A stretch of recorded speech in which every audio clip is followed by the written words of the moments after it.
সম্মানিত দর্শক, দিল্লিতে থাকা বাংলাদেশের সাবেক প্রধানমন্ত্রী এবং আওয়ামী লীগের সভানেত্রী শেখ হাসিনা, তার কিছু বক্তব্য নিয়ে বাংলাদেশে বেশ তোলপাড় চলছে। তার বক্তব্যগুলো তার যারা পক্ষের লোক তাদের জন্য এটি একটি ম্যাগনা কার্টা। তার যে সমস্ত নেতা এবং কর্মী মাঠে, ময়দানে, পথে, ঘাটে প্রতিনিয়ত লাঞ্ছিত হচ্ছেন, অপমানিত হচ্ছেন, যারা পালিয়ে বেড়াচ্ছেন, অর্থে কষ্টে আছেন, মিল কলকারখানা বন্ধ হয়ে গেছে, বেঁচে থাকার কোনো অবলম্বনই পাচ্ছেন না।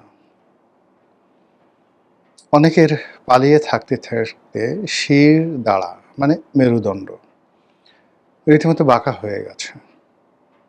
এই মানুষগুলো একবার আসমানের দিকে তাকায়, আরেকবার দিল্লির দিকে কান পেতে থাকে যে কখন তাদের নেত্রী কি কথা বলবেন। এই সকল মানুষজনের কাছে শেখ হাসিনার বক্তব্য যে কোনো মোহনবাসীর মতো। এ সকল তার নেতাকর্মী, যাদের সংখ্যা বাংলাদেশে অন অ্যাভারেজ ৬ কোটি ধরা হয়। এখন এই ৬ কোটি মানুষ, তাদের মধ্যে যদি আপনি বৃদ্ধ এবং শিশু বাদ দেন, অবধ নারী বাদ দেন, একেবারে অ্যাক্টিভ কর্মী কোনো অবস্থাতেই ৩ কোটির কম নয়। বিএনপি তো সমপরিমাণ কর্মী রয়েছে। তো এই যে ৩ কোটি সামর্থ্যবান, শক্তিমান, তারপর রাজনীতিতে সক্রিয়, ব্যবসা-বাণিজ্যে সক্রিয়, সিভিল সার্ভিস থেকে শুরু করে অন্যান্য যে সকল সরকারি অফিস আদালতে রয়েছে, কেউ চাকরিতে আছেন, কারো বা চাকরি চলে গেছে। তাদের প্রায় প্রতিদিনই এটি আকুতি থাকে যে আজকে শেখ হাসিনার পক্ষ থেকে কি কথা এসেছে। তিনি কি আসবেন? তিনি কি আবার সেই তাগত বা এবং তখ্ত মানে শক্তি এবং সিংহাসন এগুলো কি ফেরত পাবেন? আমরা কি আবার সেই সুসময় চলে যেতে পারবো? এই জিনিসগুলো নিজেরা আলোচনা করেন এবং তাদের সঙ্গে যদি কোনো বুদ্ধিমান লোকের দেখা হয়, জ্ঞানী লোকের দেখা হয়, একটু দার্শনিক প্রকৃতির লোকের দেখা হয়, তাহলে তারা প্রথমেই বলে এবং জিজ্ঞাসা করে যে, ভাই কতদিন? আমাদের কি কোনো সম্ভাবনা আছে? এবং এই যে সকল কথাবার্তা এমন সব বড়, বড় মানুষ বলেন, মানে যারা একটা সময় জাতিকে দিক নির্দেশনা দিতেন, যারা একটা সময় মানুষের বিবেক হিসেবে কাজ করতেন, নেতৃত্বের একটা শীর্ষ পর্যায়ে যারা ছিলেন, তারাও এই সময়টিতে এতটা দুর্বল হয়ে পড়েছেন যে পরস্পরের সঙ্গে দেখা হলে তারা অনেকটা অবোধ শিশুর মতো কাজ করেন। তো তাদের জন্য শেখ হাসিনার যে কোনো বক্তব্য জাস্ট লাইক মেডিসিন। সাপে কামড় দিলে যেভাবে তাৎক্ষণিকভাবে কাউন্টার বিষ দরকার হয় রোগীকে বাঁচানোর জন্যে, ঠিক তদ্রূপ। এখন শেখ হাসিনার সেটা তার প্রতিপক্ষের কাছে যত বিশ্রী হোক না কেন, তার নিজের দলের নেতৃকর্মী যারা আছেন তাদের কাছে তার যে কোনো বক্তব্য অমৃতের মতো। এই গেল একটি পার্ট। আর এটা শেখ হাসিনা জানেন। জানার কারণে অবিরতভাবে তিনি এই এক্সাইলে থেকে, অর্থাৎ দেশের বাইরে থেকে তিনি বলে যাচ্ছেন, কে কি মনে করলো, কে কি সমালোচনা করলো, কে কি আবেগ দেখালো, কে কি বিবেক দেখালো, ডাজ নট ম্যাটার।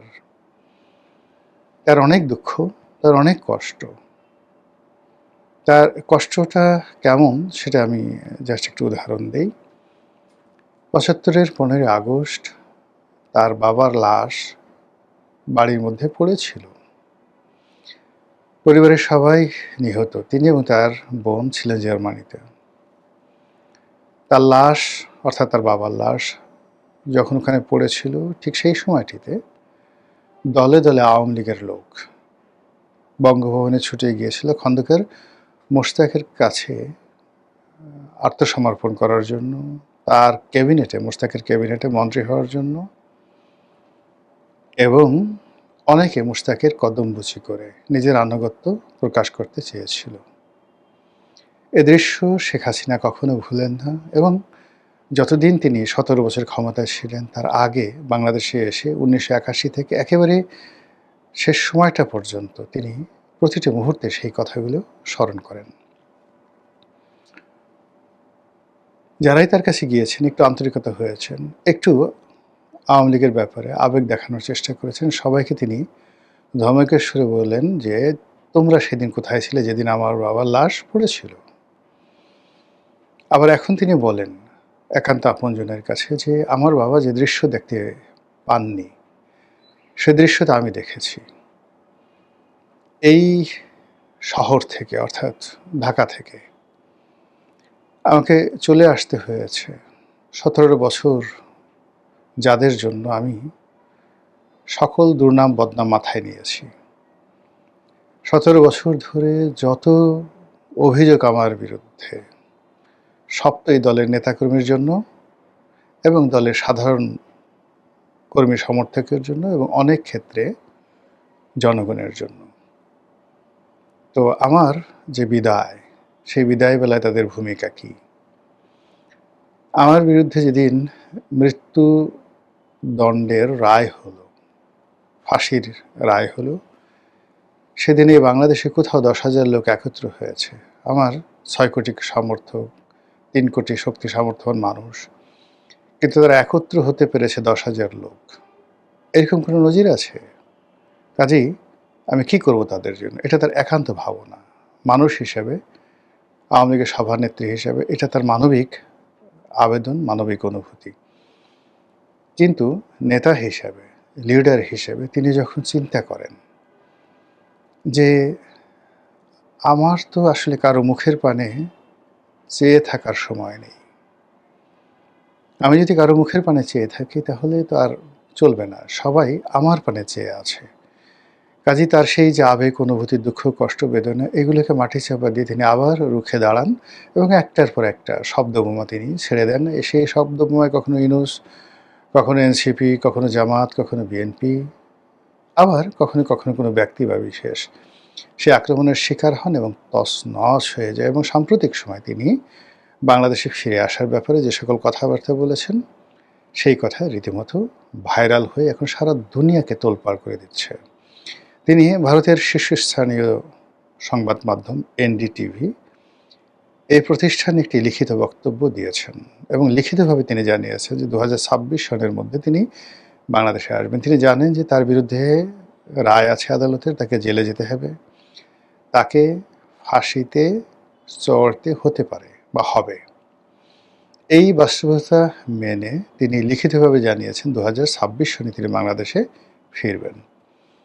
এই যে তার দৃঢ়তা, এই যে তার ডিটারমিনেশন, এটা বিশ্বের শত শত প্রথম সারির গণমাধ্যম এনডিটিভির বরাতে বাংলাদেশ সহ শত শত সারা দুনিয়ার একেবারে প্রথম সারির পত্রিকা, সেটা রয়টার্স বলেন, মানে সংবাদ মাধ্যম, কিংবা ওয়াশিংটন পোস্ট বলেন, কিংবা টেলিগ্রাফ বলেন, সানডে টাইমস বলেন, প্রায় সব জায়গাতে এই নিউজ এসেছে। আর মধ্যপ্রাচ্যের সকল দেশে এই নিউজ এসেছে। আর এই কারণে কি হলো, বাংলাদেশের মধ্যে এক ধরনের চাঞ্চল্য দেখা দিয়েছে।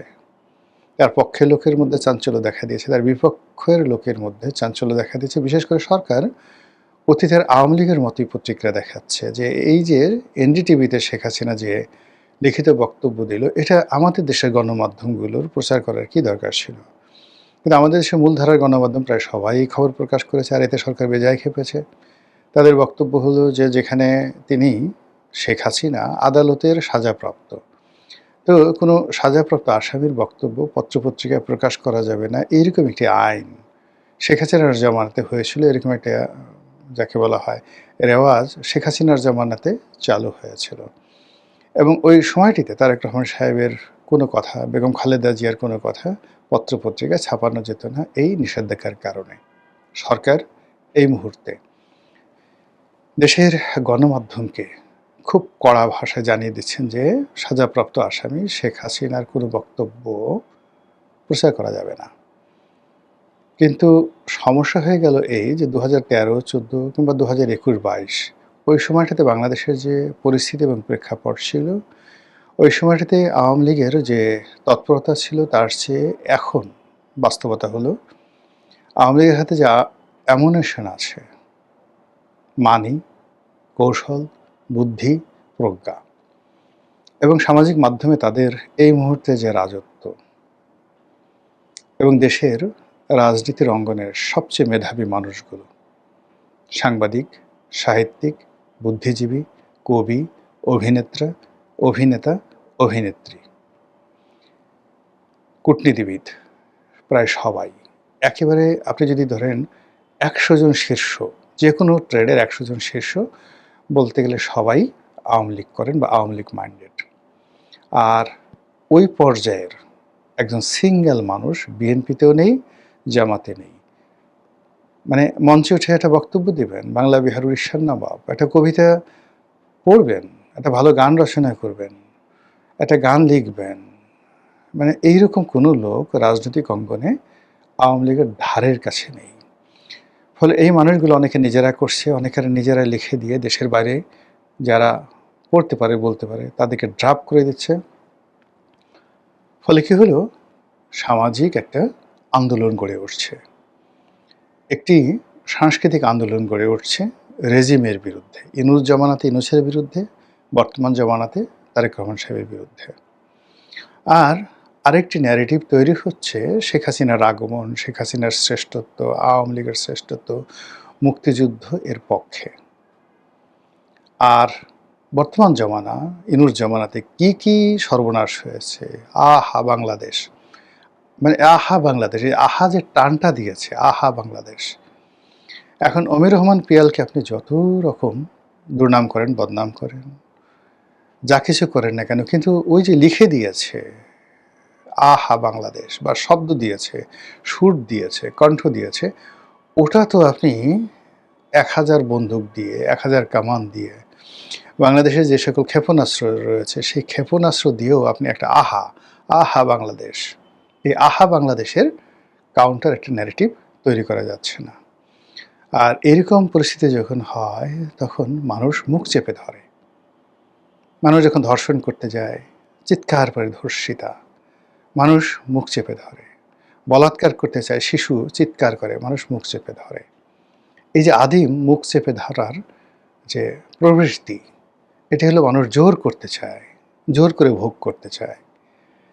কিন্তু যেখানে প্রেম থাকে, প্রণয় থাকে, সেখানে যে কোনো মিলনের যে আনন্দ, সেই আনন্দের যে শব্দ, এটি সমাজে একটা কাব্য তৈরি করে, কাব্যিক ঢং তৈরি করে ফেলে।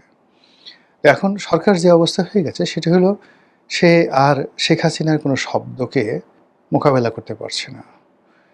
শেখ হাসিনার জন্য যে আকুতি তৈরি করা হচ্ছে আওয়ামী লীগের পক্ষ থেকে, সেটা মোকাবেলা করতে পারছে না। ফলে কী হলো, তার শব্দ নিয়ন্ত্রণ করতে হবে, তার জবান নিয়ন্ত্রণ করতে হবে, তার যে ন্যারেটিভগুলো রয়েছে সেই ন্যারেটিভগুলো আমাদের ক্ষুদ্র পরিসরে বন্ধ রাখতে হবে। এবং এটা যে বর্তমান টেকনোলজির যুগে কতটা অসম্ভব এবং কতটা বুমেরাং, মানে যা করে তার উল্টো হয়ে যায়, এটি সরকারের যারা কর্তা ব্যক্তি তারা অনেকেই জানেন, কিন্তু অনেকে বোঝার চেষ্টা করেন না।